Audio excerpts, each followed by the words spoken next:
Guys, good morning. So it's another day. So panibagong panibagong umaga. So ngayon ako ay mag-prepare ng almusal. So yun, magbe-bake ako ng tawag nito, sweet potato. Sayang guys, naka-ready na siya. So hiniwa-hiwa ko siya. Sweet potato yan, dalawang kulay. So, ngayon ibibake ko, hiniwa ko, tapos nilagyan ko lang yan ng oil, tapos pepper. Tapos ibibake natin. So, bali yan na yung almusal natin. So, yan, isasalang na nga natin na na yung pre-reheat. Galing na tayo magdilig ng halaman. Pero mayroon pa akong didiligin sa harapan. Sa likod pa lang yung nadilig ko. Yan, so isa lang muna natin itong ating almusal. At ako naman ngayon ay magre-ready na ng ating coffee. So, ito lang yung iniinom ko. Nescafe, 3-in-1. Yan, para makapag-almusal na. So, ayan na, malapit na siya. So, yan. Ang aking bake na sweet potato.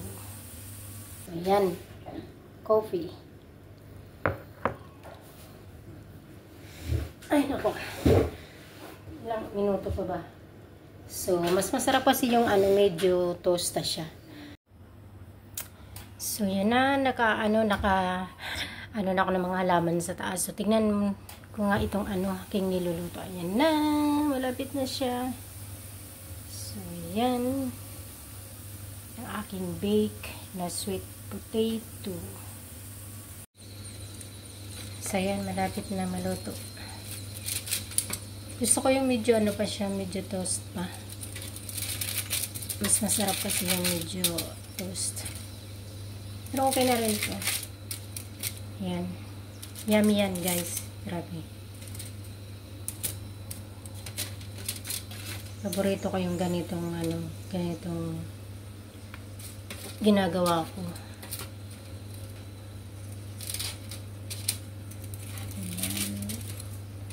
So, konting minuto na lang pwede na. At ako'y gutom na. Excited na ako mag-almusal. Yan, konti na lang. Kunting-kunti na lang talaga. Ayan. So, ito na yun guys. Oh. Ang aking binake. Yum. Yummy. Ito na siya. Yung binake ko. Ang sarap. Mas masarap kasi ang lasa niya kasi doon isasaing mo lang. Lagyan mo lang ng konting oil tsaka pepper. Yummy. Tsaka healthy ang sweet potato, di ba? Yan guys.